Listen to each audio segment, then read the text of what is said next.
నీ మాటలను తండ్రి చేసి ప్రజలకు చెప్పుటకు మీరు సహాయం చేయండి.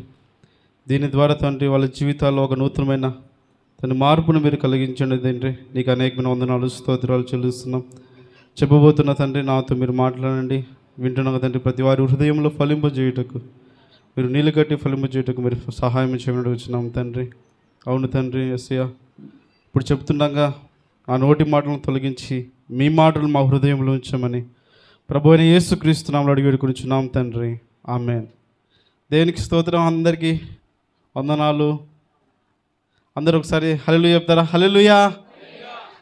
మనమందరం కూడా ప్రభునందు ఆనందంతో సంతోషంతో ఉండాలని చెప్పేసి లేఖనాలు చెప్తున్నాయి. కాబట్టి మనమందరం కూడా ఎల్లప్పుడూ ప్రభునందు ఆనందించేవారిగా ఉండాలి. ప్రభునందు ఆనందించుడి, మరలా చెప్పుదును ఆనందించుడి. మనమందరం కూడా ఎల్లప్పుడూ ప్రభునందు సంతోషంతో ఉండాలి. గడిచిన వారం నుంచి దేవుడు ఈ వారం వరకు కాపాడిన విధానం బట్టి మొదటిగా దేవునికి స్తోత్రాలు. దేవుడు నాకు ఇచ్చిన అవకాశాన్ని, సందర్భాన్ని బట్టి దేవునికి వందనాలు చెల్లిస్తున్నాను. మనం దేవుని యొక్క వాక్యంలోనికి వెళ్తున్నాం. మనం కదా యెహోషువ రాసిన గ్రంథం 2వ అధ్యాయంలో చూసినట్లయితే ఇక్కడ ఒకరి గురించి రాయబడి ఉన్నది. నూను కుమారుడైన యెహోషువ వేగుల వారైన ఇద్దరు మనుషుల్ని యెరికో పట్టణానికి పంపిస్తున్నాడంట. ప్రభునందు ప్రియమైన వారులారా, ఇక్కడ రాయబడిన మాట ఏంటంటే ఇశ్రాయేలుల ప్రజలని నడిపిస్తున్నది ఎవరు? ఇశ్రాయేలుల ప్రజలను నడిపిస్తున్నది మోషే. అయితే మోషే ఏమయ్యాడు? మనం చూసినట్లయితే ఈరోజు అంశం ఏంటంటే దేవుని పట్ల, దేవుడు మీ పట్ల కలిగి ఉన్న ప్రణాళిక. దేవుడు మన పట్ల కలిగి ఉన్న ప్రణాళిక ఎలాంటిది? దేవుడు ఏ విధంగా నిన్ను ఏర్పరచుకున్నాడు? దేవుడు ఏ విధంగా నిన్ను కోరుకున్నాడు? దేవుడు ఏ విధంగా ఉండాలని నిన్ను ఆయన తలస్తున్నాడు అని చెప్పేసి మనం ఈరోజు ఒక అంశం, దేవుని యొక్క ప్రణాళిక. కాబట్టి ప్రభునందు వారులారా, ఇక్కడ యెహోషువ కంటే ముందుగా ఇశ్రాయేలులో ప్రజలను నడిపిస్తున్నది ఎవరంటే మోషే గారు. మోషే యొక్క జీవితంలో మనం చూసినట్లయితే దేవుని యొక్క ప్రణాళిక ఏ విధంగా జరిగిందంటే, మోషే గారు చిన్నతనంలో ఉండగానే, తను పుట్టకముందే ఇశ్రాయేల్లో ప్రజల్లో ఉన్న చిన్న బిడ్డలందరినీ కూడా చంపేస్తూ ఉన్నారు. అయ్యో, ఇశ్రాయేల్లో అధికంగా అయిపోతున్నారు, ఐగుప్తులమైన మనము చనిపోతామేమో, మన సంఖ్య తగ్గుతుంది, ఇశ్రాయేలు ఎక్కువగా అవుతారు. కాబట్టి మనమేం చేయాలంటే మన యొక్క సంఖ్యను మనము పెంచుకునే వారిగా ఉండాలని చెప్పేసి వాళ్ళు ఏం చేశారంటే, వాళ్ళ యొక్క జీవితంలో వాళ్ళు ఏం చేశారంటే, ఇశ్రాయేలులందరూ కూడా వాళ్ళ కుటుంబము, వాళ్ళ యొక్క సంతానము నెగడకూడదు అని చెప్పేసి ఈ మోషే పుట్టకముందే ఏం చేశారంటే చిన్నపిల్లలందరినీ కూడా పురిటిలోనే చంపేయమని చెప్పేసి మంత్రసానులకు ఆజ్ఞాపించాడు. దేవుని యొక్క ప్రణాళిక మోసే మీద ఉంది కాబట్టి ఏం చేశారంటే ఆ పురిటిలోనే చంపే మంత్రసానుల యొక్క చేతిలో నుండి దేవుడు ఏం చేశారంటే మోసే ప్రవక్తను కాపాడాడు. హల్లెలూయా. మోసే యొక్క ప్రవక్తను ఏం చేశారంటే దేవుడు ఆ పురిటిలోనే చంపే మంత్రసానుల యొక్క చేతిలో నుండి రక్షించాడు. మళ్ళీ కొన్ని రోజుల తర్వాత అయ్యో వీళ్ళు మంత్రసానులు సరిగ్గా చంపడం లేదు పిల్లలని అని చెప్పేసి మళ్ళీ ఏం చేశారంటే మీరందరూ కూడా మీరు చేతితో చంపాలి అని చెప్పేసి బాధపడుతున్నట్టున్నారు. ఎవరైనా సరే మగ పిల్లవాడు కనబడితే ఇశ్రాయేలులో వాళ్ళ యొక్క జాతి అధికమైపోతున్నది కాబట్టి వాళ్ళు ఏం చేస్తారంటే మీరు పిల్లవాడిని తీసుకొని నదిలో పారేయండి, మీ చేతులతో మీరు చంపకండి, కానీ వాడిని తీసుకొని నదిలో పాడండి అని చెప్పేసి చెప్తూ ఉండేవాళ్ళు. అలా జరుగుతున్నాయి. అలా ఇశ్రాయేలు ప్రజలు ఆడపిల్ల అయిన ఇలా బతికించేవాళ్ళు, మగపిల్లడు పుట్టిన ఇలా వాడిని అక్కడనే నులిపి చంపేవాళ్ళు, లేకపోతే వాడిని నదిలో పారేసేవారు. అలాంటి స్థితిలో ఉన్నప్పటికీ కూడా దేవుడు ఏం చేశాడంటే మోసే పట్ల ఉన్న ప్రణాళికతో ఏం చేశాడంటే దేవుడు నదిలో పాడవేయకుండా తన యొక్క తల్లికి ఏం చేశాడంటే ఒక మంచి మనసును కలగజేశాడంట. 3 నెలల వరకు ఏం చేసిందంటే తన తల్లి మోసేని ఏం చేసిందంటే పెంచిందంట.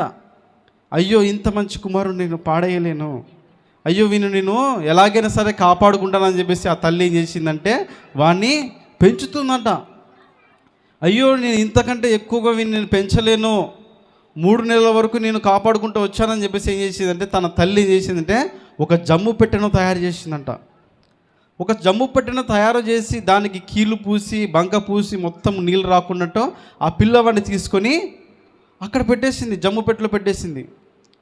జమ్ముపెట్టెలో పెట్టేసి ఆ నదిలో విడిచిపెట్టినప్పుడు ఒకవేళ అనుకోవచ్చు ముసలిలు వచ్చి ఆ చిన్న బిడ్డను తినేయచ్చు, లేకపోతే ఆ జమ్ము పెట్టె లీక్ కావచ్చు, దాంట్లోనికి నీళ్ళు వచ్చి ఆ జమ్ము పెట్టె అంతా మునిగిపోవచ్చు, పిల్లోడు చనిపోవచ్చు.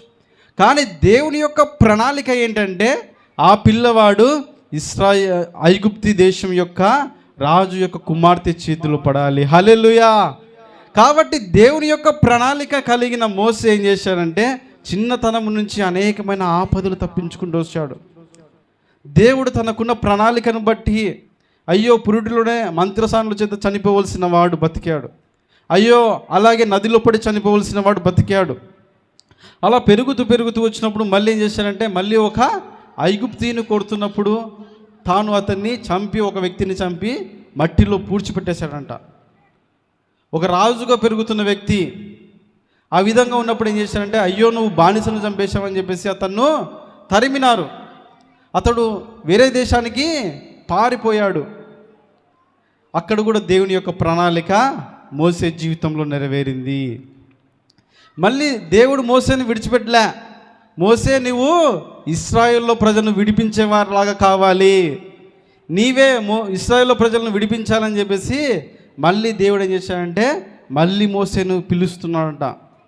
దేవుని యొక్క ప్రణాళిక ఏంటంటే నీ ద్వారా ఇతరులు రక్షించబడాలి, నిన్ను బట్టి నీ కుటుంబం రక్షించబడాలి అని చెప్పేసి.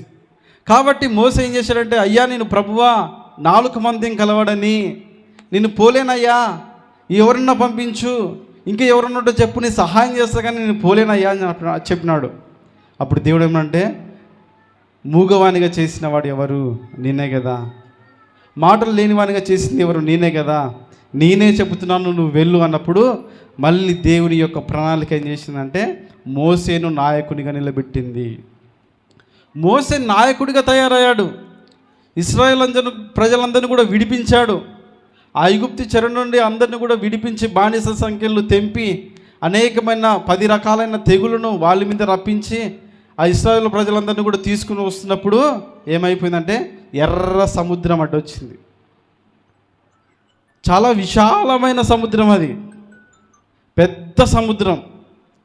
అప్పుడు ఇశ్రాయేల్ అందరూ కూడా సనుగుతున్నారు, మోసే మోసే ఐగుప్తులో సమాధులు లేవని చెప్పేసి మమ్మల్ని ఇక్కడ తీసుకొచ్చావా, ఎందుకు మమ్మల్ని ఇక్కడ తీసుకొచ్చావని చెప్పేసి సనుగుతూ ఉన్నారు.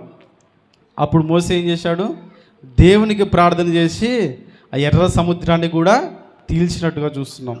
అలా ఉన్న మోసే ఏం చేశాడంటే నేను ఎలాగైనా సరే కానాను దేశంలో ప్రవేశించాలి అనుకున్నాడు. కానీ దేవుని యొక్క ప్రణాళిక అలా లేదు. మోసే తాను ప్రయాణం చేస్తున్నప్పుడు ఇశ్రాయేలు ప్రజలకు కావాల్సిన ప్రతి వాటిని ఆహారం అవసరమైనప్పుడు ఆకాశం నుండి మన్నాను కురిపిస్తున్నాడు దేవుడు. అడిగినప్పుడల్లా వాళ్ళు అయ్యో మేము మా నాలుక పీచుకుపోతుంది, మీ మాంసం లేక అల్లాడిపోతున్నాము అని చెప్పేసి ఏడ్చారంట. ఏడ్చినప్పుడు దేవుడు ఏం చేశారంటే సముద్రంలో ఉన్న పొరియలన్నీ కూడా వాళ్ళ ముందరికి వచ్చి వాలిపోయినాయి 3 కిలోమీటర్ల దూరం. అప్పుడు వాళ్ళందరూ కూడా అవి తిని సంతోషపడ్డారు. మళ్ళీ ఒక చోటుకు వెళ్ళినప్పుడు నీళ్ళు చేదుగా ఉన్నప్పుడు మళ్ళీ మోసే మీద సనిగారు. అప్పుడు మోసే ఏం చేశాడు, ఆ నీళ్లను మధురముగా మార్చాడు. అలా దేవుని యొక్క ప్రణాళిక ఏం చేసిందంటే మోసే పట్ల నెరవేరుతూ వచ్చింది. అలా ఉన్నప్పుడు మోసే ఏం చేశాడంటే ఒక కొండ దగ్గరికి వెళ్ళాడంట. మళ్ళీ ప్రజలకు నీళ్లు దాహమయ్యాయి. దేవుడు ఏం చెప్పాడు, మోసే నీవు ఆ కొండతో మాట్లాడు అన్నాడు. ఏం చెప్పాడమ్మా, ఆ కొండతో నువ్వు మాట్లాడమని చెప్తే అది నీళ్ళు ఇస్తుందని చెప్పినప్పుడు మోసే ఏం చేశాడంటే కోపంతో దాన్ని తీసుకొని కట్ట తీసుకొని ఆ కొండని కొట్టాడంట. నీళ్ళు వచ్చాయి.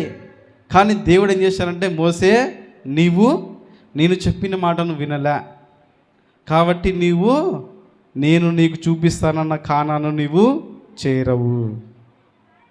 దేవుని యొక్క ప్రణాళిక ఏమైందంటే మోసే కానానులో ప్రవేశించలేకపోయాడు. అది దేవుని యొక్క ప్రణాళిక, ప్రజలు నడిపించేంత వరకే. తర్వాత ఏమైపోయిందంటే మోసే 120 సంవత్సరాలు బతికాడు. తాను తర్వాత వచ్చేసి మోరియా పర్వతం మీద ఆయన మృతి పొందినట్టుగా బైబిల్ గ్రంథంలో రాయబడింది. తనకి బలము తక్కువగాలే, కంటి చూపు తగ్గలే, ఏది కాలే, కానీ అతను చనిపోయే ముందర ఏం చేశారంటే తనలో ఉన్న తన యొక్క శిష్యుని పిలుచుకొని ఏం చేశారంటే, నీవు ఇశ్రాయేలులకు పరిపాలనకునిగా, నీవు నాయకునిగా ఉండాలని చెప్పేసి యెహోషువను అతను మోసే ఏం చేశాడంటే యెహోషువను నిలబెడతాడు. యెహోషువను నిలబెట్టిన తర్వాత ఏమైపోయిందంటే, యెహోషువ ఏం చేస్తున్నాడంటే ఇప్పుడు ఏం చేస్తున్నారు, వాళ్ళు కానాను దేశానికి, ఐగుప్తు దేశం నుంచి కానాను యొక్క దేశానికి వాళ్ళు వస్తున్నారు. ఇప్పుడు మన స్టోరీలోకి వస్తున్నాం. కానాను యొక్క దేశానికి వస్తున్నప్పుడు ఏమైపోయిందంటే, పాలు తేనెలు ప్రవహించు దేశానికి వాళ్ళు బయలుదేరి వస్తున్నప్పుడు ఏమైపోయిందంటే, వాళ్ళు ఏం చేయాలంటే మొదటిగా ఆ దేశం ఏ విధంగా ఉందో, మనము కూడా ఇప్పుడు అమెరికాకు వెళ్ళాలి అంటే మనం ఏం చేయాలంటే మన చేతిలో ఏముండాలంటే వీసా అనేది ఉండాలి. వీసా లేకుండా ఎవరు కూడా అమెరికాకు పోలేరు. అదేవిధంగా వేరే ఇంగ్లాండ్కి వెళ్ళాలన్నా, లేదా ఇంకా పాకిస్తాన్కి, అలాంటి వేరే వేరే దేశాలకు వెళ్ళాలన్నా మన చేతిలో ఉండాలంటే ఒక వీసా అనేది ఉండాలా. కాబట్టి ప్రభునందు ప్రియమైన వారులారా, వాళ్ళు ఇతరుల శత్రువుల దేశంలోనికి వీళ్ళు వెళ్ళాలి, అయ్యో కానాను దేశాన్ని మనం జయించాలి అంటే ఏం చేయాలంటే మొదటిగా ఆ దేశం యొక్క పరిస్థితి తెలుసుకోవాలా. ఆ దేశం ఎలాంటిది, బలమైనదా, లేకపోతే ఎలా ఉంటారు ప్రజలు, వాళ్ళు గుడిసెలో నివసిస్తారా, లేకపోతే పట్టణంలో పెద్ద భవనాలలో నివసిస్తారా అని చెప్పేసి ఏం చేశారంటే యెహోషువ ఒక 2 వేగుల వారిని పంపించారంట. 2 మనుషులు పిలిచారంట.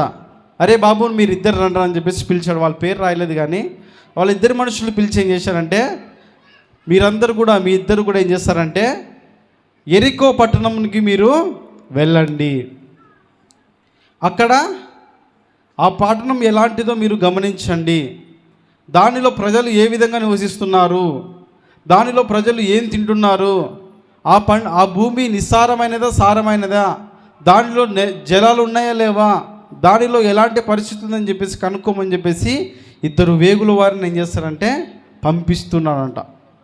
పంపిస్తున్నప్పుడు ఏమైపోయిందంటే, నూను కుమారుడైన యెహోషువ వేగుల వారైన 2 మనుషుల్ని పిలిచి వాళ్ళని ఏం చేస్తున్నారంటే యెరికో చూడడానికి అని చెప్పేసి వాళ్ళని పంపిస్తున్నాడంట. పంపించినప్పుడు అక్కడికి వెళ్తే సరిపోదండి. ఎవరైనా సరే మన దేశానికి బాంబులు వేయడానికి లేదా యుద్ధం చేయడానికి వచ్చినట్లయితే మనం ఊకుంటామా? మన సైనికులు జమ్మూ కాశ్మీర్లో ఉంటారు, చలికి వణుక్కుంటూ ఉంటారు. ఎవరైనా సరే ఆ పాకిస్తాన్ బార్డర్ నుంచి యువతలకి అడుగు పెట్టారనుకో, వెంటనే వాడిని కాళ్ళు నరికేస్తారు. అనుమతి లేకుండా ఎవరు కూడా ప్రవేశించకూడదు. కానీ ఈ ఇశ్రాయేలు ప్రజలు యెహోషువ మాట చెప్పిన ప్రకారంగా వాళ్ళు ఏం చేశారంటే, మేము ఎలాగైనా సరే యెరికోకు వెళ్తాము అని చెప్పేసి వాళ్ళు ఏం చేశారంటే యెరికో పట్టణానికి ఎలాగోలా రహస్యంగా వాళ్ళు ఏం చేశారంటే ఆ పట్టణంలోనికి వాళ్ళు ప్రవేశించారంట. ప్రవేశించినప్పుడు వీళ్ళందరూ కూడా వెరైటీగా ఉన్నారు. ప్రజలందరూ కూడా, మనం అమెరికాకి వెళ్ళినాం అనుకోండి, అక్కడ ప్రజలు చాలా హైట్ ఉంటారు, 6 అడుగులకు పైన ఉంటారు, అందరూ అంతే. ఎందుకంటే అక్కడ గురుత్వాకర్షణ శక్తి తక్కువగా ఉంటుంది, వాళ్ళు తెల్లగా ఉంటారు. మనం పోతే కొంచెం నల్లగా ఉంటాం. మనల్ని చూసి వాళ్ళు ఎప్పుడో గుర్తుపడతారు, వీడు ఇండియన్ అని చెప్పేసి. ఇంకా నల్లగా ఉన్నాడు అనుకోండి, వీడు ఆస్ట్రేలియన్ అని చెప్పేసి గుర్తుపడతారు. అదేవిధంగా అక్కడ ఉన్న ప్రజలందరూ కూడా వీళ్ళు గుర్తుపడుతున్నారంట. అరే వీరేది విచిత్రంగా ఉన్నారు, వీరి యొక్క వస్త్రాలు ఏ విధంగా వెరైటీగా ఉన్నాయని చెప్పేసి అందరూ కూడా చూస్తున్నారంట. అప్పుడు ఏమైపోయిందంటే, రాహాబు అనే ఒక వేశ్య ఉందంట. ఆమె దేవుని గురించి విన్నది, ఆమె దేవుని గురించి ఆమె తెలుసుకుని ఏం చేసిందంటే, అయ్యో ఇశ్రాయేలీలు అన్ని దేశాలని జయించుకుంటూ వస్తున్నారు, దాని తర్వాత మా దేశమే ఉంది, యెరికో పట్టణమే ఉంది.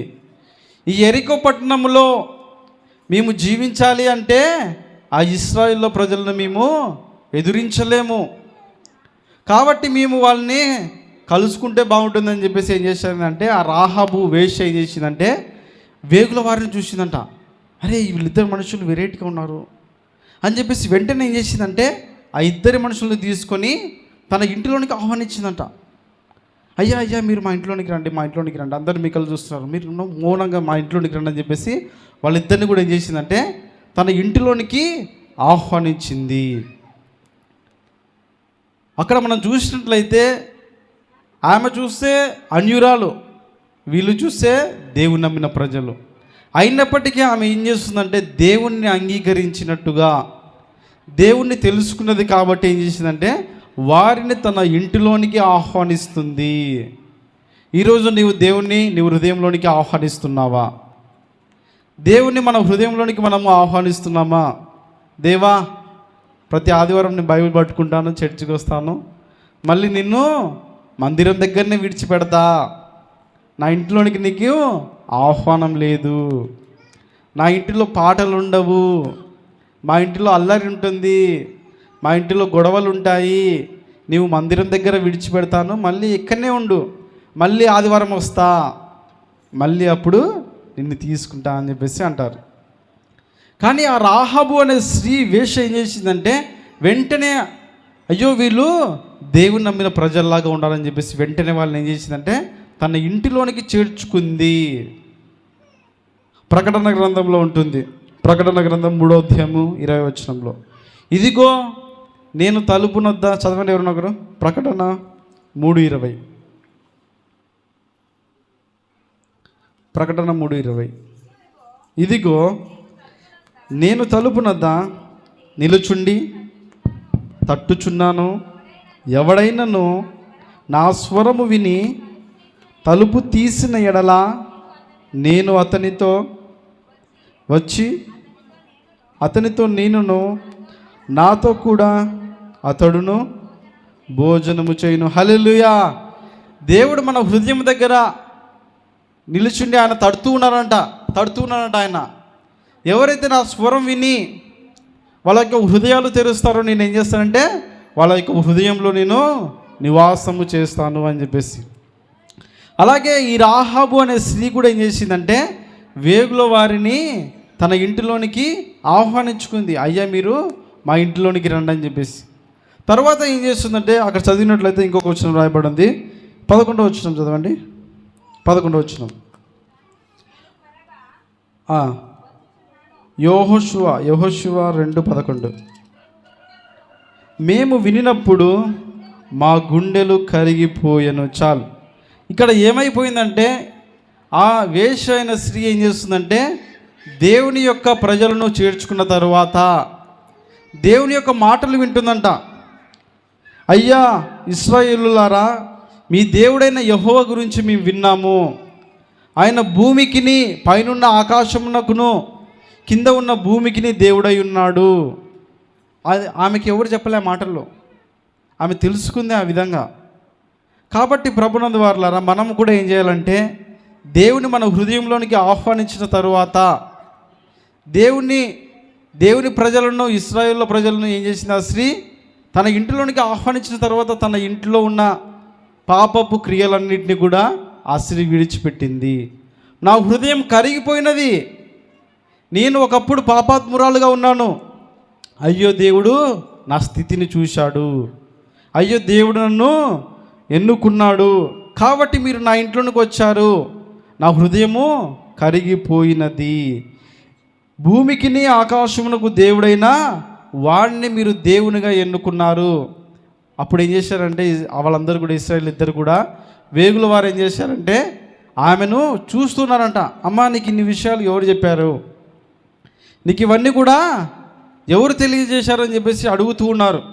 అడుగుతున్నప్పుడు ఆమె అంటుంది కదా, భూమికిని ఆకాశమునకు సృష్టికర్త ఆయన గురించి నేను తెలుసుకున్నాను, నా హృదయం కరిగిపోయినది, నాలో ఉన్న పాపాలన్నీ కూడా నేను విడిచిపెడతానని చెప్పేసి వాళ్ళతో ఏం చేస్తుందంటే మాట్లాడుతూ ఉందంట. కాబట్టి ప్రభునందు వారలారా, మనము ఎవరి గురించి మనము ధ్యానించాలి, ఎవరి గురించి మనం వినాలి, ఎవరి గురించి మనము తెలుసుకోవాలి అన్నట్లయితే దేవుని గురించి మనం తెలుసుకునే వారిగా ఉండాలి. ఆ రాహాబు అనే స్త్రీ ఏం చేసింది, కానాను దేశంలో యెరికో పట్టణంలో నివసిస్తున్న ఆ స్త్రీ ఏం చేసిందంటే దేవుని గురించి తెలుసుకుందంట. అయ్యో మీరు ఐగుప్తు దేశం నుండి బయలుదేరినప్పుడు యెరికో పట్టణం అడ్డొచ్చింది కదా, ఆ యెరికో పట్టణాన్ని చీల్చిన దేవుడు గొప్పవాడు, ఆయన్ని నమ్ముతున్నాను. తన హృదయంలోనికి ఆహ్వానించింది, అయ్యా మీతో పాటు మమ్మల్ని కూడా రక్షించండి, అయ్యా మేము నశించిపోతున్నాము, మా పట్టణం అంతా కూడా నశించిపోతుంది, మీరు అనేకమైన దేశాలని జయించుకుంటూ వచ్చారు, మా పట్టణం కూడా మీ ముందర నిలబడలేదు, కాబట్టి మీరు ఏం చేస్తారంటే, మీరు ఈ పట్టణానికి వచ్చినప్పుడు అక్కడ చూసినట్టు ఒక మాట రాయబడింది కదా, 4వ వచనంలో ఒక రాయబడింది. 4వ వచనం చదవండి. ఆ స్త్రీ ఆ ఇద్దరి మనుషులను తోడుకొని వారిని దాచిపెట్టాను. చాలు. ఇక్కడ ఏమైపోయిందంటే, ఎవరో మన దేశానికి వచ్చారు, ఎవరో మన దేశంలోనికి మన రక్షణ యొక్క స్థావరాలు ఎక్కడెక్కడైతే మనం నివసిస్తున్నామో, ఎక్కడెక్కడైతే మనకు బలం ఉందో, ఎక్కడెక్కడ మనకి ఏవే ఉన్నాయో తెలుసుకోవడానికి శత్రువులు మన దేశంలో ప్రవేశించారని చెప్పేసి ఆ ఎరికో యొక్క రాజుకు తెలిసిందంట. ఎరికో యొక్క రాజుకు తెలిసినప్పుడు ఆయన ఏం చేస్తున్నాడు? ఊకినే ఉంటాడా? ఎవరైనా సరే శత్రువులు మీ ఇంట్లోకి వస్తారంటే మీరు ఊకుంటారా? అమ్మా, అరే ఈరోజు మీ ఇంట్లోనే దొంగతనం జరుగుతుంది అంటే మీరు ఊకుంటారా? ఊకుంటారా? ఊకినే ఉండరు. ఏం చేస్తారంటే, మీ దగ్గర ఒక కట్టె పెట్టుకుంటారు, అవసరం వస్తే కారం పొడి, మీ ఇంటి దగ్గర బాక్స్ తీసి మూత తీసి బాక్స్లో పెట్టుకుంటారు. అదేవిధంగా అవసరం వస్తే 2 కుక్కలు, పక్కింటి వాళ్ళ కుక్కలు తీసుకుని వచ్చి మీ ఇంటి ముందర కట్టేసుకుంటారు. ఈరోజు మీ ఇంట్లో దొంగతనం జరుగుతుంది, మీ ఇంట్లో ఉన్నవన్నీ కూడా మేము తీసుకుని పోతాము, మీ ఇంట్లో ఉన్న బంగారం అంతా కూడా తీసుకుని పోతామంటే ఎవ్వరు కూడా ఊకుంటారు. అదేవిధంగానే ఆ దేశం యొక్క రాజు ఏం చేశారంటే, మనం జాగ్రత్త పడాలి, ఇశ్రాయేలు ప్రజలు మన దేశానికి వచ్చారంట, వాళ్ళు మన దేశంలో ఉన్న రహస్యాలను తెలుసుకుని పోతారు, వాళ్ళు మన దేశాన్ని గెలుస్తారేమో అని చెప్పేసి ఏం చేశారంటే, వాళ్ళు వేగుల వారిని పంపించినట్టుగా వాళ్ళు ఏం చేశారంటే అనేక మంది భటులను పంపిస్తున్నారంట. మీరు వెళ్ళి కనుక్కోండి, మీరు చూడండి ఎవరు వచ్చారో అని చెప్పేసి ఏం చేశారంటే, వాళ్ళు ఏం చేశారంటే అక్కడ రాసబడింది కదా 4వ వచనంలో, ఆ స్త్రీ ఆ ఇద్దరు మనుషులను తోడుకొని వారిని దాచిపెట్టిందంట. హల్లెలూయా. వాళ్ళు ఏం చేసిందంటమ్మా, తన ఇంట్లో దాచిపెట్టేసిందంట మూలకి. అక్కడ ఎక్కడ దాచిపెట్టిందని చెప్పేసి 6వ వచనంలో చూసినట్టు అక్కడ రాయబడింది. తన మిద్దె మీదకి ఆ ఇద్దరిని ఎక్కించి దాని మీద రాసివేసి ఉన్న జనప కట్టెలు వారిని దాచిపెట్టెను. జనప కట్టెలు ఉన్నాయంట వాళ్ళ ఇంటి మీద. వాళ్ళ ఇంట్లో అనేక రకాలైన రాసులు ఉన్నాయంట, బియ్యం రాసులు, అవన్నీ కూడా. ఆ గడ్డి అంతా కూడా ఇంటి మీద వేసుకుందంట. ఆ ఇంట్లో ఏం చేసిందంటే, ఆ స్త్రీ ఏం చేసిందంటే, అయ్యో ఇశ్రాయేలు ప్రజలారా, వాళ్ళు మన దేశంలో ఉన్న భటులందరూ కూడా మిమ్మల్ని తరమడానికి వస్తున్నారు, మీరు ఏ విధంగా సరే దాక్కోవాలి, మీరు రక్షించబడాలి, మీరు రక్షించబడాలి అని చెప్పేసి ఏం చేసిందంటే, ఆ స్త్రీ తాను ప్రాణాలకు అడ్డం పెట్టింది. అయ్యో ఎలాగైనా సరే నేను వీళ్ళని రక్షించాలని చెప్పేసి తన మిద్దె మీదకి ఎక్కిందంట. మిద్దె మీదకి ఎక్కి ఏం చేసిందంటే, తనకున్న జనపనార అంతా కూడా పరిచిందంట. ఏం చేసిందంటే, దాని కింద వెళ్ళి మీరు దాక్కోండి, ఎవ్వరికి అనుమానం రాదని చెప్పేసి ఆ స్త్రీ ఏం చేసిందంటే, వాళ్ళందరినీ కూడా ఏం చేసిందంటే, వాళ్ళిద్దరిని కూడా ఆ జనపనార కింద దాచిపెట్టేసిందంట. మళ్ళీ దానిపైన గడ్డి వేసేసింది, ఎవ్వరికి కూడా అనుమానం రాకుండా. అప్పుడు అక్కడ ఉన్న వాళ్ళందరూ కూడా, భటులందరూ కూడా ఏం చేశారంటే, ఆ స్త్రీ దగ్గరికి వచ్చి ఏం చేశారంటే, అక్కడ రాయబడింది 5వ వచనం పైన, మనుషులు నా యొద్దకు వచ్చిన మాట నిజమే, వారెక్కడి నుండి వచ్చిరో నేను ఎరుగను, చీకటి పడుచుండగా వెలుపలికి ఆ మనుషులు వెళ్ళిరి, వారెక్కడికి పోయిరో నేను ఎరుగను, మీరు శీఘ్రంగా వెళ్ళి తరిమిన ఎడల వారిని పట్టుకొందురు. ఆ స్త్రీ ఏం చేస్తుందంటే, వారు ఎక్కడ ఉన్నారో నాకు తెలియదు, వాళ్ళు వచ్చిన మాట నిజమే, భటులారా వాళ్ళు వచ్చిన మాట నిజమే. వాళ్ళందరూ కూడా ఎలా వచ్చారంటే, కత్తులు తీసుకుని వచ్చారంట. ఎవరైనా సరే శత్రువులు వస్తారంటే ఊకుని పోతారమ్మా, వాళ్ళ దగ్గర ఉన్న కత్తులు అన్నీ కూడా తీసుకుని వచ్చి వాళ్ళని చంపుతామని చెప్పేసి పరిగెత్తుకుంటూ ఆయన్ని తలుపులు కొట్టారంట. దబ్బని కొట్టేశారు, తలుపులు తీసింది ఆమె. వేగుల స్త్రీ, నీ ఇంట్లో వేగుల వాళ్ళు దాక్కున్నారంట, మాకు సమాచారం వచ్చింది, వాళ్ళు చూపిస్తావా లేకపోతే నేను చంపాలా అని చెప్పేసి బెదిరించినప్పుడు కూడా ఆ స్త్రీ ఏం చేస్తుందంటే భయపడలే. దేవుని ప్రజలను కాపాడడానికి ఆ స్త్రీ ఏం చేసిందంటే భయపడలేదు. ఈరోజు దేవుని యొక్క సువార్తను ఒకరికి చెప్పమ్మా అంటే ఏం చేస్తారంటే భయపడతాం. అయ్యో నాకెందుకులే, నేనే చెప్పాలా, ఎవరో ఒకరు చెప్పుకుంటారులే అని చెప్పేసి భయపడుతుంటారు. ఆ స్త్రీ ఏం చేసిందంటే ధైర్యంగా నిలబడిందంట. మీరు ఆగండి, మీకేం కావాలి? ఇద్దరు వేగుల వాళ్ళు వచ్చారు మీ ఇంట్లోకి, నిన్ను చంపుతాం, జరగండి నువ్వు పక్కగా అని చెప్పేసి ఆమె దొబ్బేసినారండి. మొత్తం ముడికారు, ఇంట్లంతా కూడా కింద మొత్తం ముడికారు, మిద్ద పైనకి వెళ్ళారని మొత్తం చూశారు. కానీ వాళ్ళని దాపెట్టిన ప్లేస్ ఆమె వాళ్ళకు గుర్తించలేకపోయారు. కానీ ఏం చేస్తుందంటే ఆ స్త్రీ ఏం చేస్తుందంటే ఒక అబద్ధం చెప్తుంది.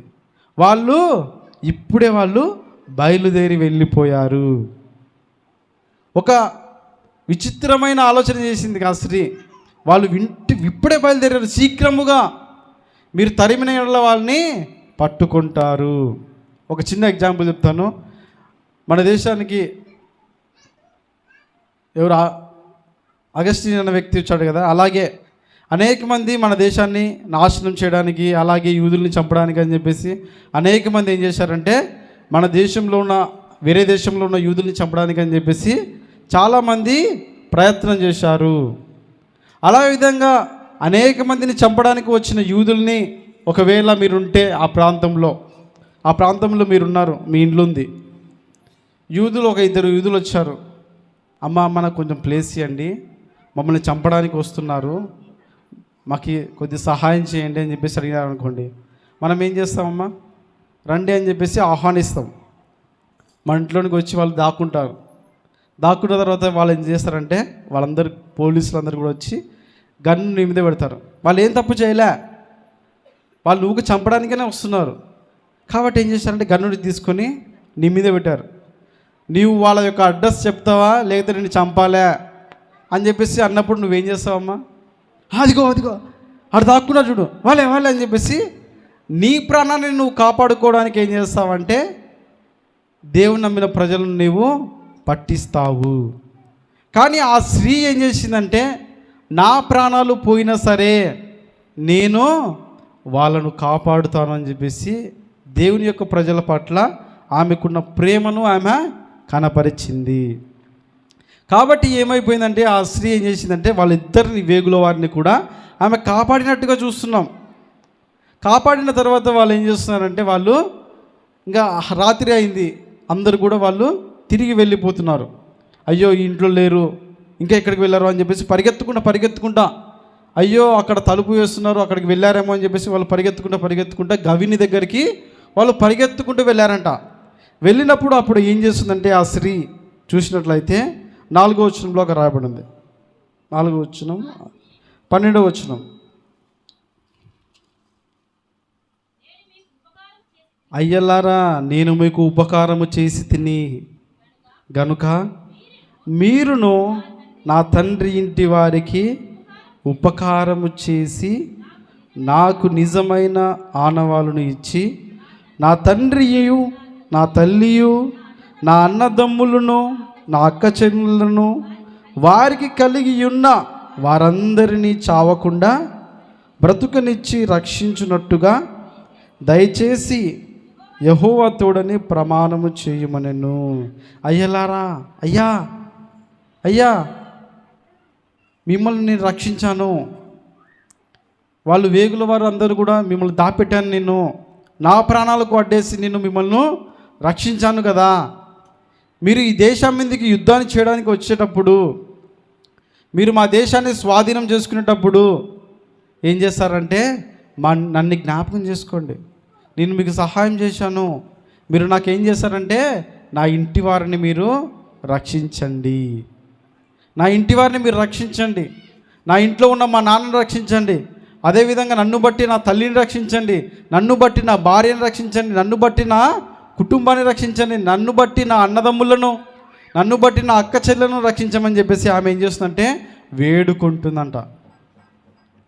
ఈరోజు మనం కూడా వేడుకుంటున్నామా, మన కుటుంబస్తుల గురించి మనం వేడుకుంటున్నామా, అయ్యో ప్రభువా నేను రక్షించబడాను చాలు, నా ఇంట్లో వాళ్ళు ఎలా ఉంటే నాకెందుకులే అని చెప్పేసి ఉంటున్నామా? అలా కాదండి. ఆ రాహాబు అనే స్త్రీ ఏం చేస్తుందంటే తాను రక్షించబడేదే కాకుండా తన ఇంటి వారందరినీ కూడా, అయ్యా మా తండ్రిని రక్షించండి, నా తల్లిని రక్షించండి, నా అన్నదమ్ములను రక్షించండి, అదేవిధంగా నాకున్న అక్క చెల్లెలందరూ వాళ్ళకి కలిగిన సమస్తాన్ని పిల్లలందరినీ కూడా మీరు రక్షించండి అని చెప్పేసి ఆమె అడుగుతూ ఉంది. కాబట్టి ప్రభునందు వారు మనమందరం కూడా ఏం చేయాలంటే మన కుటుంబ విషయమై మనము భారము కలిగిన వారిలాగా మనము ఉండాలి. నీవు కూడా అదే సంకల్పాన్ని నీవు కలిగి ఉండాలా. దేవుడు మన జీవితం పట్ల కలిగి ఉన్న ప్రణాళిక ఏంటంటే ఇదే. దేవుడు నిన్ను ఎన్నుకున్నాడు. ఆ రోజు రాహాబును కూడా ఎన్నుకున్నాడు. రాహాబు ఏం చేసింది? దేవుడి యొక్క ప్రజలను రక్షించింది. ఈరోజు నీవు కూడా రక్షణ పొందావు. రాహాబు కూడా రక్షణ పొందింది. రాహాబు ఏం చేస్తుందంటే తనతో పాటు తన కుటుంబాన్ని కూడా రక్షించుకోవడానికి ప్రయత్నం చేస్తుంది. కానీ నువ్వేం చేస్తున్నావు? నీ కుటుంబాన్ని నువ్వు రక్షించుకోవడానికి ప్రయత్నం చేస్తున్నావా? నీ కుటుంబాన్ని నువ్వు కాపాడుకోవడానికి నువ్వు ప్రయత్నం చేస్తున్నావా? నీ తండ్రిని, నీ తల్లిని, నీ అన్నదమ్ములను, నీ అక్క చెల్లెలను, వాళ్ళకి కలిగిన సమస్తాన్ని ఆ స్త్రీ ఏం చేస్తుందంటే కాపాడుతుందంట. అయ్యా, మీరు ఈ దేశం మీదకి యుద్ధం చేసేటప్పుడు మమ్మల్ని జ్ఞాపకం చేసుకోండి అయ్యా, మాకు సహాయం చేయండి, మా ఇంట్లో ఉన్న వాళ్ళందరినీ రక్షించానని చెప్పేసి ఆ స్త్రీ వాళ్ళని అడుగుతూ ఉందంట. అప్పుడు ఏం చేశారంటే వాళ్ళు, సరే అమ్మా, నీవు మాకు ఇంతగా సహాయం చేశావు కదా, నేను కూడా మీకు సహాయం చేస్తానని చెప్పేసి 15వ వచనంలో రాయబడింది. అక్కడ ఆమె ఇండ్లు పట్టణపు ప్రాకారం మీదుగా నుండెను. ఆమె ప్రాకారము మీద నివసించున్నది కనుక త్రాడు వేసి కిటికీ ద్వారా వారిని దింపెను. ఏం చేసిందంటే ఆ స్త్రీ ఏం చేసిందంటే, అయ్యా, భటులు మిమ్మల్ని తరుపుకుంటా వాళ్ళు ఇలా వెళ్ళారు కదా, మీరేం చేస్తారంటే నా ఇంటి వెనుకలో ఒక కిటికీ ఉంది. ఆమె ఏం చేసిందంటే ఒక ప్రాకారం మీద, ఒక గోడ మీద ఏం చేసిందంట, తన ఇల్లు కట్టుకుందంట. ఎరికో యొక్క పట్టణం యొక్క గోడ మీద ఏం చేసిందంటే తన ఇండ్లు కట్టుకుంది. తన ఇండ్లు మేడగది పైన ఉంది. తాను ఆ కిటికీని తెరిచి ఏం చేసిందంటే, అయ్యలారా మీరు ఈ కిటికీ గుండగా కిందికి దిగండి అని చెప్పేసి వాళ్ళిద్దరిని కూడా కిందికి దింపిందంట. దింపినప్పుడు వాళ్ళు అంటున్నారు కదా, అక్కడ చదివినట్లయితే 16వ వచనం రాయబడింది, ఆమె మిమ్మును తరుమబోయిన వారు మీకెదురుగా వచ్చెదరు, మీరు కొండలకు వెళ్ళి తరుమబోయిన వారు తిరిగి వచ్చే వరకు 3 దినములు అచ్చట దిగి ఉండుడని, తరువాత మీ త్రోవను వెళ్ళుడని వారితో అనగా. ఏం చేసిందంటే ఆ స్త్రీ ఏం చేసిందంటే, అయ్యలారా మీకు ఈ దేశం గురించి తెలియదు. ఈ దేశంలో ఉన్న భటులందరూ కూడా ఏం చేస్తారంటే వాళ్ళు ఎవ్వరు కూడా ఆ కొండ మీదకి వెళ్ళరు. కాబట్టి మీరేం చేస్తారంటే, మీరు ఆ యొక్క తాడు నుంచి దిగిన తరువాత మీరు అదిగదిగో కనబడుతుందే ఆ కొండ మీదకి వెళ్ళండి. మిమ్మల్ని తరుముకుంటూ వెళ్ళిన భటులు వాళ్ళు తిరిగి వచ్చేంత వరకు మీరు అక్కడనే ఉండండి. వాళ్ళు తిరిగి వచ్చేటప్పుడు మీరు బయలుదేరని చెప్పేసి వాళ్ళకి సలహాలు ఇస్తుందంట. వాళ్ళకి సహాయపడుతుంది, వాళ్ళకి సూచనగా చెప్తుంది. రాహాబు వేష అయినప్పటికీ ఏం చేసిందంటే తనకున్న జీవితాన్ని విడిచిపెట్టి దేవుని అంగీకరించి దేవుడు చేసిన కార్యాలను బట్టి ఆమె యొక్క మారు మనసును దేవుడు దయచేశాడు. దేవుడు ఆమెను రక్షించాల్సిన అవసరం లేదు. కానీ దేవుడు ఆమె పట్ల ఉన్న ప్రణాళిక, అయ్యో ఈ స్త్రీ నాయందు విశ్వాసము కలిగినది, ఈ స్త్రీ నాయందు విశ్వాసము కలిగినది కాబట్టి నేను ఆమెను రక్షించాలని చెప్పేసి ఏం చేసిందంటే ఆమె తనకున్న ప్రణాళికను బట్టి ఏం చేసిందంటే దేవుడు ఆ స్త్రీని రక్షించినట్టుగా చూస్తున్నాము. ఆ స్త్రీ ఏం చేసింది, తాను మాత్రమే రక్షణ పొందకుండా తన కుటుంబస్తులందరినీ కూడా రక్షించుకుంటుంది. కాబట్టి మనమందరం కూడా ఈ రోజుల్లో ఉన్న మనమందరం కూడా ఏం చేయాలంటే మన కుటుంబాన్ని మనం రక్షించుకునే విధంగా ఉండాలి. ఒక చిన్న పాట పాడుకుందాము. ఎందుకంటే యోగ్యత లేని ఆ రాహాబు స్త్రీని దేవుడు ఎన్నుకున్నట్టుగా దేవుడు మనల్ని కూడా ఆయన ఎన్నుకుంటాడు. కాబట్టి ప్రభునందు వారలారా మనమందరం కూడా ఏం చేయాలంటే దేవుడు ఎన్నుకున్న మన కుటుంబాన్ని కూడా రక్షించుకునే విధంగా మనం ఉండాలి. ఆ స్త్రీ ఏం చేసింది, ఏం చేయలే, కానీ ఏం చేసిందంటే లాస్ట్కి దేవుడి యొక్క వంశావళిలో యేసుప్రభు పుట్టాడు కదమ్మా, ఆ వంశావళిలో ఈమె పేరు చేర్చబడిందంట. ఎంత గొప్ప ధన్యత కదా. యేసుప్రభు పుట్టడానికి కారణమైంది ఆ స్త్రీ. యేసుప్రభు పుట్టడానికి తన యొక్క వంశావళిలో ఈమె పేరు చేర్చబడింది. కాబట్టి మనమందరం కూడా యోగ్యత లేని మనల్ని కూడా ఆయన ఎన్నుకున్నాడు. మనము కూడా దేవునికి వందనాలు చెప్పేవారిలాగా, థ్యాంక్ యూ చెప్పేవారిలాగా, కృతజ్ఞత కలిగిన వారిలాగా ఉండాలి. అందరూ కూడా వచ్చిన పాటనే పడుకుందాం. యేసయ్యా వందనాలయ్యా, నీ ప్రేమకై వందనాలయ్యా, యేసయ్యా వందనాలయ్యా, నీ ప్రేమకై వందనాలయ్యా, నన్ను రక్షించినందుకు, పోషించినందుకు, కాపాడినందుకు వందనాలయ్యా, నన్ను రక్షించినందుకు, పోషించినందుకు, కాపాడినందుకు వందనాలయ్యా, వందనాలు వందనాలయ్యా, శతకోటి స్తోత్రాలయ్యా, వందనాలు వందనాలయ్యా, శతకోటి స్తోత్రాలయ్యా, యేసయ్యా యేసయ్యా వందనాలయ్యా, నీ ప్రేమకై వందనాలయ్యా, యేసయ్యా వందనాలయ్యా, నీ ప్రేమకై వందనాలయ్యా.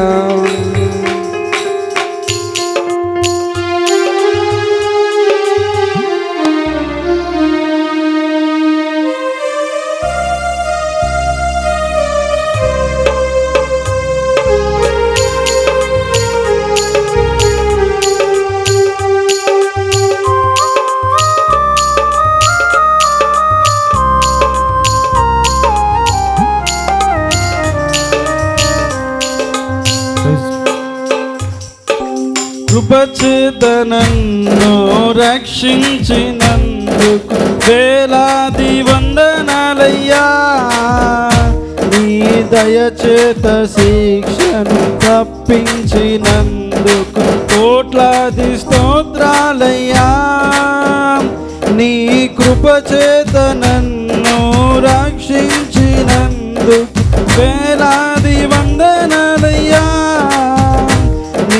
దయచేత శిక్షను తప్పించినందుకు కోట్లాది స్తోత్రాలయ్యా, వందనాలు వందనాలయ్యా, శతకోటి స్తోత్రాలయ్యా, వందనాలు వందనాలయ్యా, శతకోటి స్తోత్రాలయ్యా, యేసయ్యా యేసయ్యా వందనాలయ్యా, నీ ప్రేమకై వందనాలయ్యా, యేసయ్యా వందనాలయ్యా, ప్రేమకై వందనాలయ్యా. అవునండి, ఆయన కృప ద్వారానే మనం రక్షించబడ్డాము. ఆయన దయ ద్వారానే మనకు శిక్షను తప్పించగల దేవుడు ఆయన. దేవుని యొక్క జాలి మన పైన ఉంది కాబట్టి ఆయన అనుగ్రహించాడు. ఈ యొక్క ప్రేమ నాపై కురిపించినందుకు వందనాలు.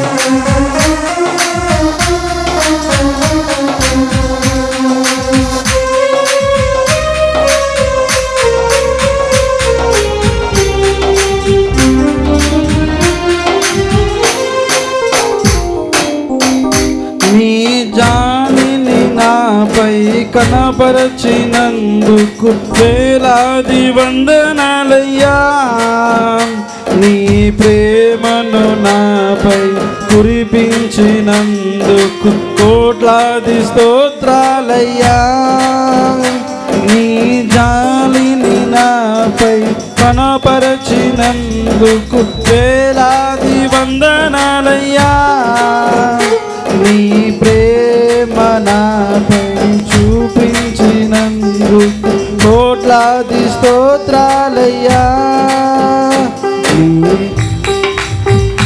వందనాలు వందనాలయ్యా, శతకోటి స్తోత్రాలయ్యా, వందనాలు వందనాలయ్యా, శతకోటి స్తోత్రాలయ్యా, యేసయ్యా యేసయ్యా యేసయ్యా వందనాలయ్యా, నీ ప్రేమకై వందనాలయ్యా. యేసయ్యా వందనాలయ్యా, నీ ప్రేమకై వందనాలయ్యా. నన్ను రక్షించినందుకు, పోషించినందుకు, కాపాడినందుకు వందనాలయ్యా. నన్ను కాపాడినందుకు, రక్షించినందుకు, పోషించినందుకు వందనాలయ్యా. వందనాలు వందనాలయ్యా, శతకోటి స్తోత్రాలయ్యా. వందనాలు వందనాలయ్యా, శతకోటి స్తోత్రాలయ్యా. యేసయ్యా యేసయ్యా యేసయ్యా వందనాలయ్యా, నీ ప్రేమకై వందనాలయ్యా. Praise the lord. హల్లెలూయా. ప్రభునందు ప్రియమైన దేవుని బిడ్డలారా, దేవుడు మన ఎట్లా ఏం చేస్తున్నాడంటే ఆయన తన యొక్క కృపను చూపిస్తున్నాడంట. దేవుని కృప ద్వారానే మనం రక్షించబడ్డాం, కానీ మన యొక్క నీతి ద్వారా. అబ్రహాం అంటాడు కదా, దేవా నేను రక్షించబడ్డానికి యోగ్యుడిని కాదు, నేను నిన్ను నమ్మాను కాబట్టే నీతిమంతునిగా తీర్చబడ్డాను, నీ కృప ద్వారా నన్ను రక్షించినందుకు నీకు వందనాలయ్యా. ఆ రోజుల్లో ఏమైపోయేదంటే, ఒక దేశం నుంచి ఒక దేశానికి యుద్ధం వెళ్ళినప్పుడు అనేక మంది చనిపోతారు. ఆ దేశంలో ఉన్న ప్రజలందరినీ కూడా చంపేసేయాల, ఎవరిని కూడా మిగిల్చడానికి వీల్లేదు. కానీ ఈ రాహాబు అనే స్త్రీ ఏం చేసిందంటే, దేవుడిచ్చిన అవకాశం, దేవుని దృష్టిలో ఉన్న ప్రణాళిక ఏం చేసిందంటే ఈమె తీసుకుంది వెంటనే. చాలామంది ఆలోచిస్తుంటారు, దేవుని నమ్ముకోవాలే వద్దా, బాప్తీసం తీసుకోవాలే వద్దా, ఇప్పుడే ఎందుకులే, తర్వాత తీసుకుందాంలే, పెళ్ళైనాక తీసుకుందాంలే, పెళ్ళికి ముందర తీసుకుందాంలే, కొత్త సంవత్సరంలో తీసుకుందాంలే. కానీ దేవుడు ఒకవేళ వెంటనే ప్రాణాన్ని ఆయన తీసుకుంటే ఏం చేస్తావు? ఏం చేయలేవు. ఒక స్త్రీ ఉందంట, ఒక స్త్రీ ఏం చేసిందంటే ఈ విధంగానే, నేను బాప్తీసం తీసుకుంటా అని చెప్పేసి ఒక పాస్టర్కి చెప్పిందంట. అయ్యా అయ్యా నేను బాప్తీసం తీసుకుంటాను అయ్యా అని చెప్పేసి అంతా కూడా సిద్ధపడింది. అయ్యా నేను ఈ నెల 1వ తేదీన బాప్తీసం తీసుకుంటానని చెప్పేసి మొత్తం సిద్ధపడింది, అంతా కూడా రెడీ చేసుకుంది, బట్టలు తీసుకుంది, అన్నీ కూడా రెడీ పెట్టుకుంది, మారు మనసు పొందింది, చర్చికి వస్తుంది. కానీ బాప్తీసం తీసుకోకుండా ఏం చేసిందంటే అలానే ఉందంట. తీసుకుంటానని చెప్పింది, తన భర్తకి చెప్పిందంట. వాళ్ళ భర్త మాత్రం తాగుబోతు. భర్త దగ్గరికి వెళ్ళి భర్త నేను బాప్తీసం తీసుకుంటున్నాను అయ్యా అని చెప్పేసి చెప్పిందంట. భర్త అన్నాడంట, హే పెళ్ళామా, నువ్వు ఒక నెల ఆగు, డిసెంబర్ అయిపోతుంది కదా, జనవరిలో మనము బాప్తీసం ఇద్దరం కలిసి తీసుకుందాంలే అని చెప్పేసి అన్నాడంట. కానీ నాకు డిసెంబర్ వరకు సమయం ఇయ్యి భార్య అని చెప్పేసి తన భార్యతో ఏమన్నాడంటే చెప్పినాడంట. అప్పుడు ఆ స్త్రీ ఏం చేసిందంటే, ఆమె ఏం చేసిందంటే సంతోషపడిందంట. సంతోషపడి ఏం చేసిందంటే, అయ్యో మేము జనవరి తర్వాత జనవరిలో బాప్తీసం తీసుకుంటాము, ఈ నెల అంతా కూడా మేము రక్షణ లేకుండానే ఉంటామని చెప్పేసి ఏం చేసింది, ఇన్ని రోజులు అయిపోయింది కదా, నేను దేవుని నమ్ముకొని 20 సంవత్సరాలు అయిపోయింది, నేను దేవుని నమ్ముకొని 10 సంవత్సరాలు 20 సంవత్సరాలు అయిపోతుంది కదా, ఏమవుతుందిలే, ఒక్క నెలనే కదా అని చెప్పేసి ఏం చేసిందంటే నెగ్లెక్ట్ చేసిందంట, నిర్లక్ష్యం చేసింది. దేవుని యొక్క రక్షణను నిర్లక్ష్యం చేసి ఏం చేసిందంటే ఆమె తన భర్తతో పాటు అలానే నిలబడిపోయింది. పాస్టర్ అడుగుతున్నాడంట, అమ్మ బాప్తీసం తీసుకుంటాడు అమ్మ, పోదాం పా అంటున్నాడంట. అప్పుడు ఆమె లేచి అయ్యా నవ్వుతుందంట, అయ్యా నా భర్త కూడా రక్షించబడుతున్నాడు అయ్యా, ఒక్క నెల ఆగండి అయ్యా, నేను రక్షించబడతాను, నేను కూడా ఇద్దరం కలిసి బాప్తీసం తీసుకుంటామని చెప్పేసి చెప్పిందంట. వాడు మాత్రం పచ్చి తాగుబోతు, ప్రతిరోజు కూడా తాగుతూనే ఉంటాడు. కానీ 1వ తేదీ మానేస్తా అని చెప్తున్నానంట. 1వ తేదీ రాని జనవరి 1వ తేదీ కొత్త సంవత్సరం, కొత్తగా బాప్తీసం తీసుకుందాం, నేను కూడా నీతో పాటు బైబిల్ పట్టుకొని చర్చికి వస్తాను, నేను కూడా స్తుతిస్తాను, నేను కూడా ఆరాధన చేస్తాను, నేను కూడా ప్రార్థన చేస్తాను, భార్య నువ్వు ఒకటే కాదని చెప్పేసి అన్నాడు. అప్పుడు ఏమైపోయిందంటే అనుకోకుండా వాళ్ళు ఒక వివాహానికి వెళ్ళారు. బైక్ మీద ఇద్దరు కూడా సంతోషంగా వివాహానికి వెళ్ళారు. అక్కడ వాడు ఏం చేశాడు తెలుసా, అక్కడ పెళ్ళిలో బాగా చికెన్ తిని వాళ్ళు ఇచ్చిన మద్యం అంతా కూడా తాగి ఫుల్గా తాగి ఏం చేశారంటే మళ్ళీ రివర్స్ వస్తున్నారు. రివర్స్ వస్తున్నప్పుడు వాడు ఊకుంటాడా, తాగినోడు ఇటు ఊపి ఏం చేసినాడు, లారీ కిందికి వెళ్ళిపోయాడు. ఇద్దరు కూడా తలకాయలు పలిగి చచ్చిపోయారు. రక్షించబడాలనుకున్న అప్పుడు ఏం చేయాలంటే వెంటనే రక్షణ పొందాలా. నిర్లక్ష్యం చేయకూడదు దేవుని యొక్క సన్నిధిని. నీకు ఏదైనా ఒక ఆలోచన వచ్చిందనుకో దేవుని విషయమై, అయ్యో నేను ఈ పని చేయాలి దేవుని సన్నిధికి అనే ఆలోచన వచ్చినప్పుడు వెంటనే చేసేయాలా. ఆ స్త్రీ ఏం చేసిందంటే నిర్లక్ష్యం చేసింది. అయ్యో నా భర్త మాడతాడేమో అని చెప్పేసి ఆమె ఆశ పెట్టుకుంది. కానీ అంతవరకు నువ్వు బతకాలి కదా. కొంతమంది అంటారు దేవుని నమ్ముకున్న విశ్వాసులే, కొంతమంది వేరే చోటుకి వెళ్ళినప్పుడు నేను వాక్యం చెప్పినప్పుడు ఏం చేస్తారంటే అయ్యా నేను కూడా బాప్తిసం తీసుకుంటా అని చెప్పేసి అంటారు. తర్వాత ఏమవుతుందంటే ఈరోజు అయిపోయింది కదా, ఇంకా మర్చిపోతారు వాక్యాన్ని. వాక్యం తగ్గిపోయి పవర్ తగ్గిపోతుంది, వాక్యం పవర్ తగ్గిపోతుంది. ఇంకా అప్పుడు ఏం చేస్తారంటే ఇంకా ఇంతేలే, ఏమవుతుంది బాప్తిసం తీసుకుంటే రక్షణ పొందుతామా, పరలోకానికి పోతామా అని చెప్పేసి ఏం చేస్తారంటే నిర్లక్ష్యం చేస్తారు. దేవుని యొక్క వాక్యం విన్న వెంటనే ఏం చేస్తారంటే అయ్యో నేను కూడా బాప్తిసం తీసుకుంటే బాగుంటుంది, నేను కూడా బాప్తిసం తీసుకుంటా అయ్యా నేను కూడా బాప్తిసం తీసుకోవాలనిపిస్తుంది, నువ్వు వాక్యం చెప్తుంటే అయ్యో నేను కూడా రక్షణ పొందాలనిపిస్తుంది అని చెప్పేసి అంటారు. కానీ ఏమవుతుందంటే మరుసటి రోజు ఏమవుతుందంటే వాళ్ళు దేవుని సన్నిధిని మర్చిపోతారు. ఆ స్త్రీ ఏమైపోయిందమ్మా, తన కుటుంబస్తులందరూ కూడా ఏడుస్తున్నారంట. ఆ చనిపోయిన స్త్రీ ముందర, ఆ భర్త ముందర ఏడుస్తున్నారు. అయ్యా నువ్వు రక్షణ పొందకుండా చనిపోయావు అని చెప్పేసి అందరూ కూడా ఏడుస్తున్నారంట. ఈ పాస్టర్ మాత్రం అలానే ఏడుస్తున్నాడు, బాధపడుతున్నాడు. అమ్మా నువ్వు రక్షణ పొందుతా అంటే కదమ్మా, ఒక్క దినమే కదా, రక్షణ పొందిన తర్వాత నీ భర్తను రక్షించుకుందు కదా.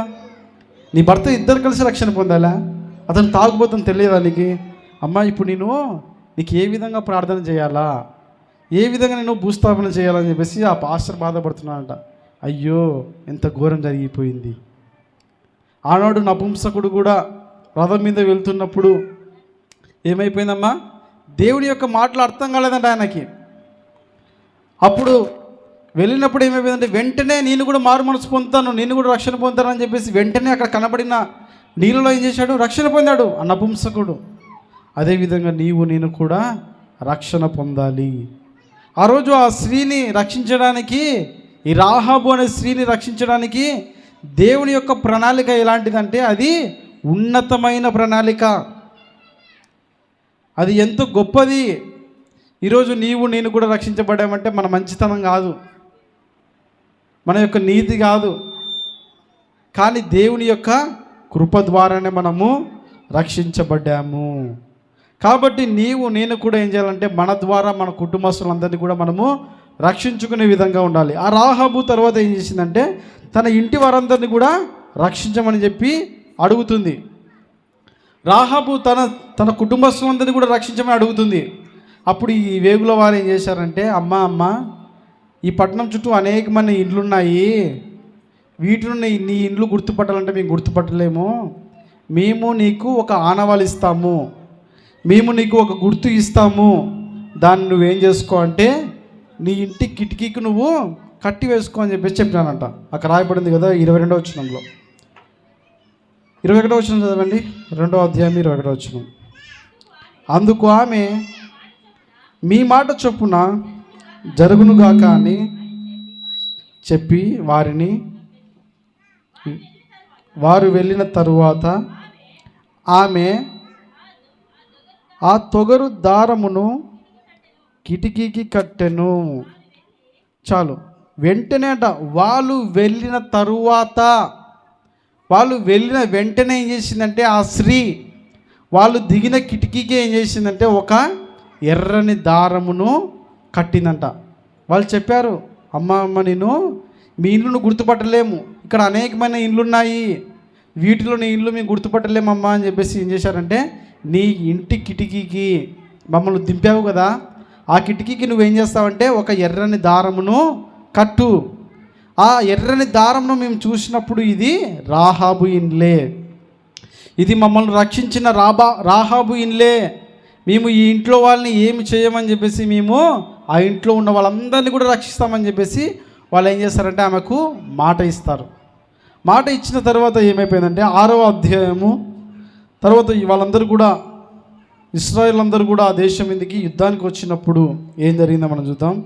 ఇశ్రాయేల్ అందరూ ప్రజలందరూ కూడా ఆ దేశం మీదకి యుద్ధానికి వెళ్ళిన తర్వాత అయితే యెహోషువ ఆ వేగుల వారికి వెళ్ళి, మీరు ఆమెతో ప్రమాణము చేసినట్టుగా ఆమెను మీకును కలిగిన వారందరికీ అక్కడ నుండి తోడుకొని రండని దేశమును వేగు చూచిన 2 మనుషులతో చెప్పగా, ఆ వేగుల వారైన 2 మనుషులు పోయి రాహాబును, ఆమె తండ్రిని, ఆమె తల్లిని, ఆమె సహోదరులను, ఆమెకు కలిగిన వారందరినీ వెలుపలికి తోడుకొని వచ్చిరి. హల్లెలూయా!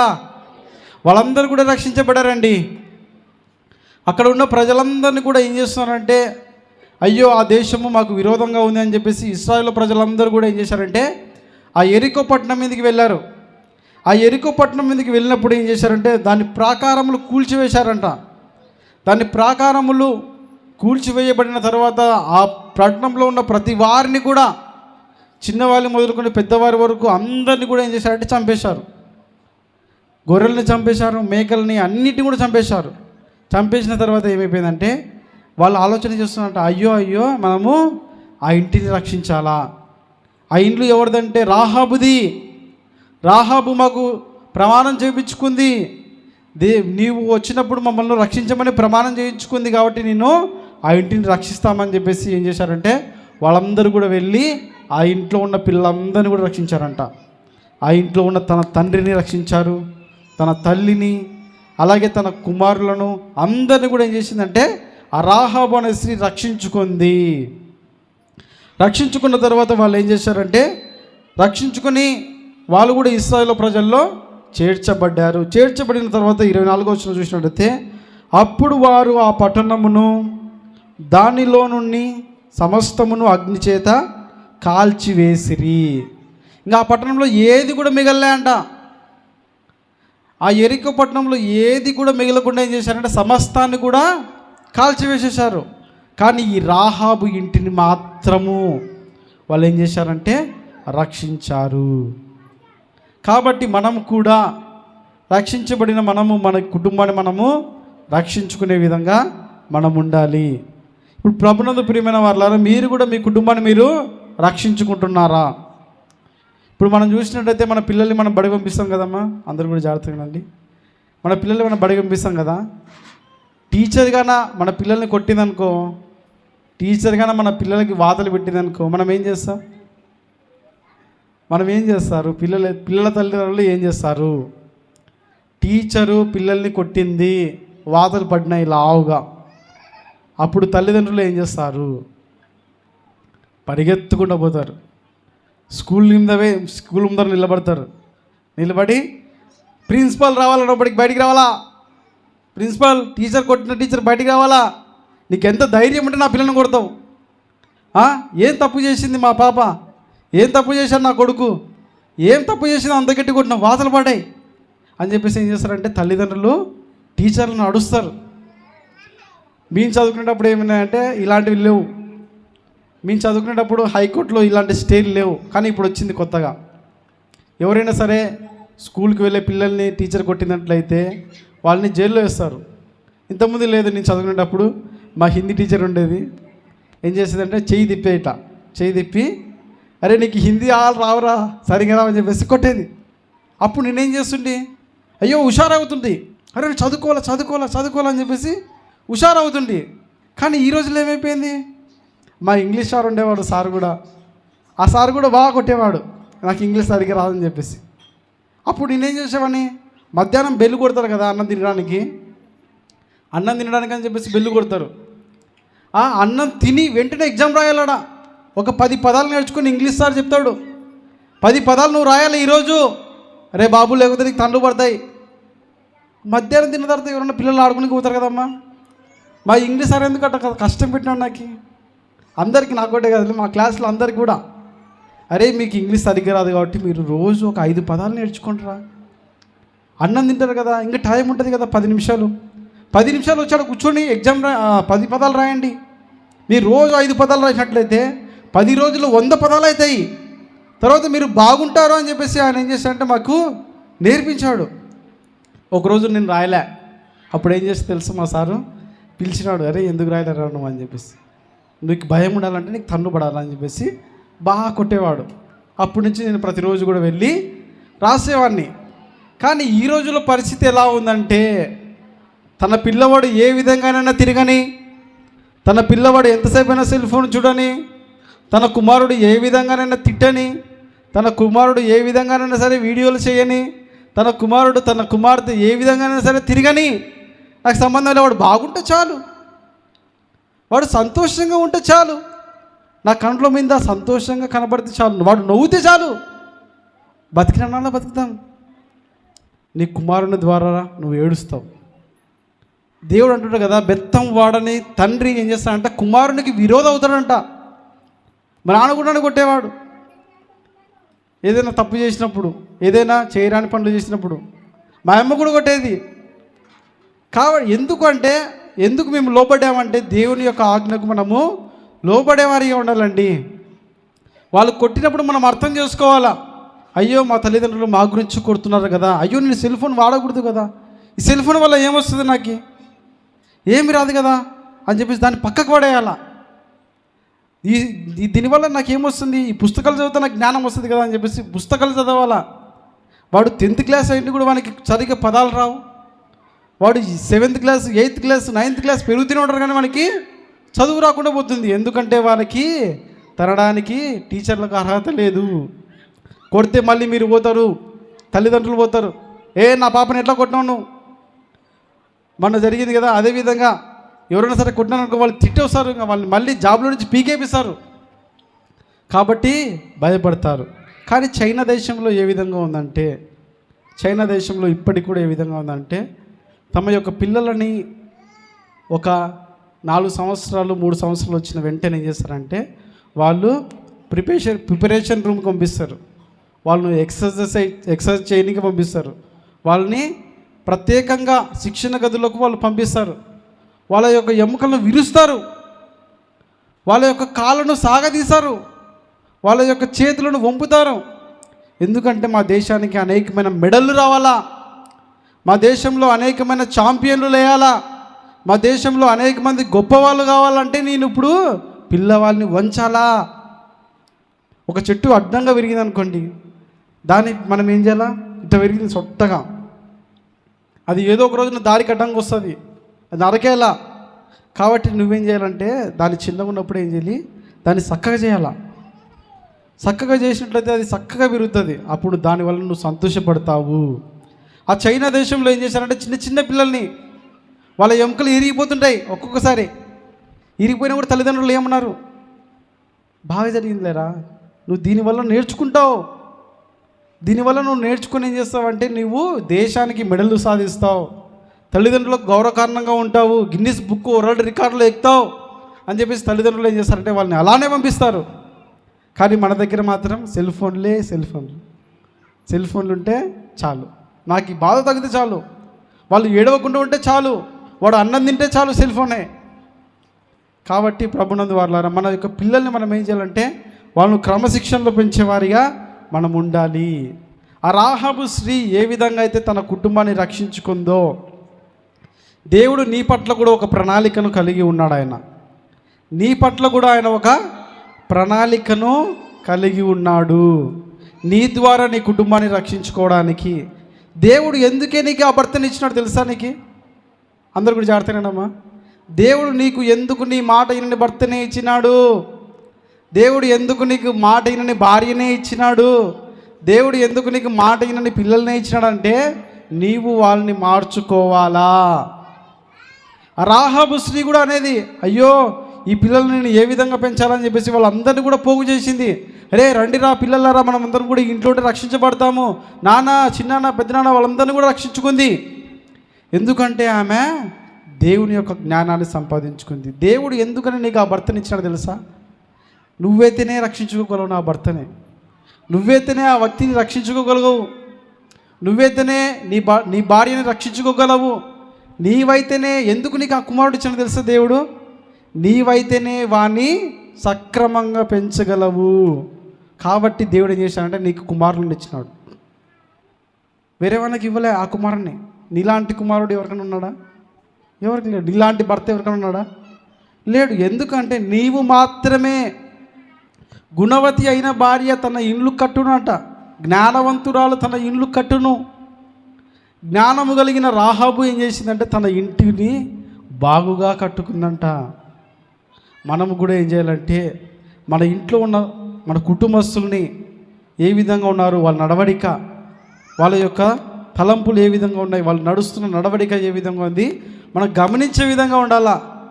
చాలామంది ఈ రోజులో అనేకమైన ఘోరాలు నేరాలు జరుగుతున్నాయి. కాబట్టి ఏం చేయాలంటే మన పిల్లల పట్ల మనము కనికరము కలిగిన వారిగా ఉండాలి. కొన్ని చిన్న ఎగ్జాంపుల్ చెప్పి నేను ముగిస్తాను. సామెతల గ్రంథము 31వ అధ్యాయం 10వ వచనం.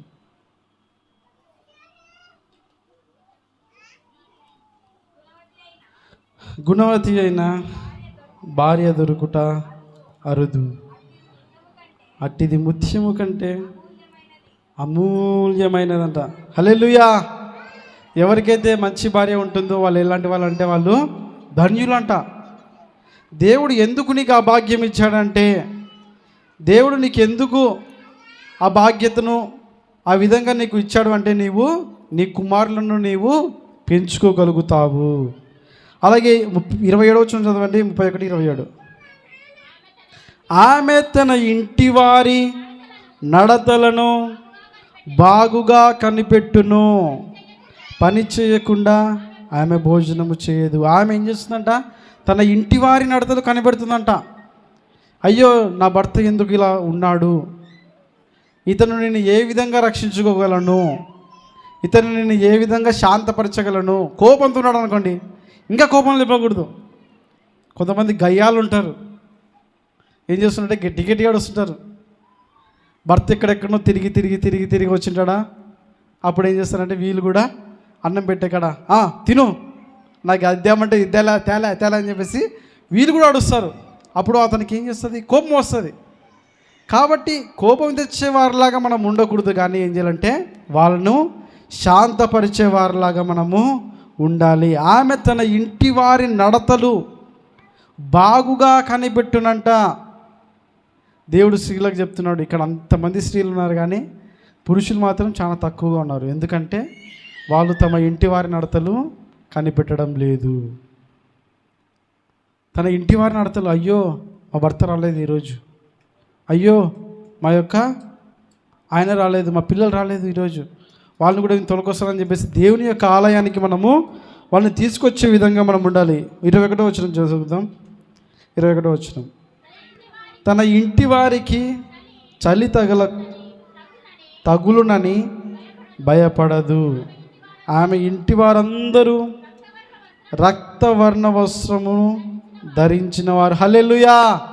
తన ఇంటి వారందరూ కూడా రక్తవర్ణ వస్త్రము ధరించిన వారంట, రక్షణ పొందిన వారే. నీకు తెలుసు నీ ఇంట్లో వాళ్ళు రక్షణ పొందినారో లేదో, నీకు తెలుసు నీ ఇంట్లో ఎవరెవరు రక్షణ పొందినారు, ఎవరెవరు ఇదే విధంగా ఉన్నారని చెప్పేసి. కానీ అక్కడ ఉన్న స్త్రీ ఏమంటుంది తెలుసా? తామె భయపడదంట. ఆమె తన ఇంటి వారికి చలి తగులుతుందని చెప్పేసి భయపడదంట. అయ్యో నా ఇంటి వారికి నేను ఆల్రెడీగా రక్షణ వర్ణ వస్త్రాన్ని నేను వాళ్ళకి వేశాను, అది వాళ్ళకు రక్షణ కలిగిస్తుందని చెప్పేసి ఆమె భయపడకుండా ఉంటుంది. కాబట్టి ప్రభునందు వారలారా, మనమందరం కూడా మన పిల్లల విషయమై, మీ భార్యలో మీ భర్తల విషయమై మీరు చాలా జాగ్రత్త కలిగి నడుచుకోవాలి. ఆ రాహాబు అనే స్త్రీ ఏం చేసిందంటే, తాను దేవుని ఎరిగినప్పటికీ కూడా ఆయన ఆమెను ఎన్నుకున్నాడు. మత్తయి రాసిన సువార్త 1వ అధ్యాయము ఆమె పేరు రాయబడింది కొత్త నిబంధనలో కూడా. మత్తయి రాసిన సువార్త 1వ అధ్యాయము 5వ వచనము. నయోషును చదవండి. మత్తయి రాసిన సువార్త 1వ అధ్యాయం 5వ వచనం. నయోషును షెల్మాను కనెను. షెల్మాను రాహాబునందు బోయాజును కనెను. హల్లెలూయా. ఈ రాహాబు నుంచి ఎవరు వచ్చారంటే బోయాజు వచ్చాడు. బోయాజు భర్త ఎవరు? బోయాజు భార్య రూతు. ఇక్కడ చూసినట్టయితే ఒక వేశ్య అయిన ఆమె యొక్క జీవితంలోనికి దేవుని యొక్క ప్రజలను తన హృదయంలోనికి ఆహ్వానించిన తర్వాత, తన ఇంటిని అంతా కూడా రక్షించుకున్న తర్వాత, ఇశ్రాయేల్లో ప్రజల్లో చేర్చబడిన తర్వాత ఆమెను మళ్ళీ ఒక వ్యక్తి వివాహం చేసుకున్నాడు, సల్మాను. సల్మాన్ ఏం చేశాడంటే తన కుటుంబ వరుసలో అంతా కూడా వంశంలో యేసు ప్రభు కూడా జన్మించాడు. దేవుడు ఎందుకు పనికిరాని నిన్ను కూడా ఆయన ఎన్నుకోగలడు. దేవుడు ఏ విధంగా అయ్యో నేను ఈ దేనికి పనికిరాను అనుకున్నావేమో, కానీ దేవుడు నిన్ను ఎన్నుకుంటాడు.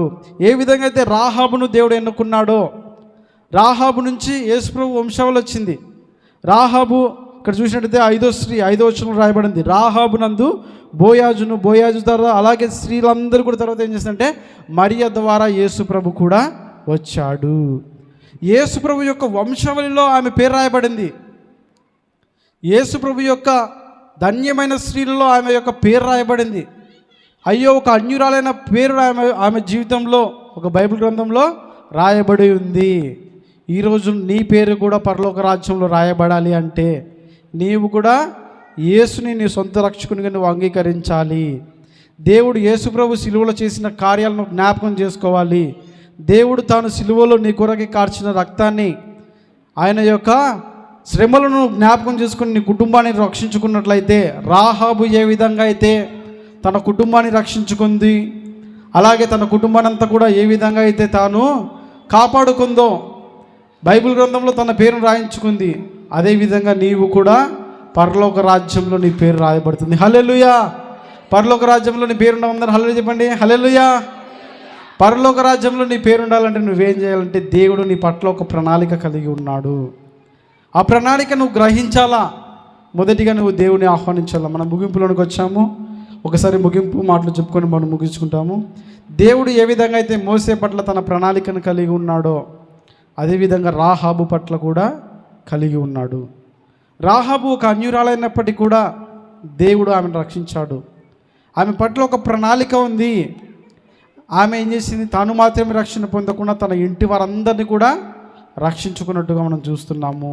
అదేవిధంగా నీవు రక్షణ పొందిన నీవు నీ కుటుంబస్తులందరినీ కూడా, నీ పిల్లలని, నీ కొడుకులను, నీ కుమార్తెలను, నీ యొక్క బంధువులను, నీ యొక్క అన్నదమ్ములను అందరినీ కూడా నీవు రక్షించుకునే విధంగా మనము కూడా ఉండాలి. ఏ విధంగా అయితే రాహాబు పేరు బైబిల్ గ్రంథంలో రాయబడి ఉందో, అదేవిధంగా పరలోక రాజ్యంలో మన కుటుంబస్తులందరి పేరు కూడా రాయబడి ఉంటుంది.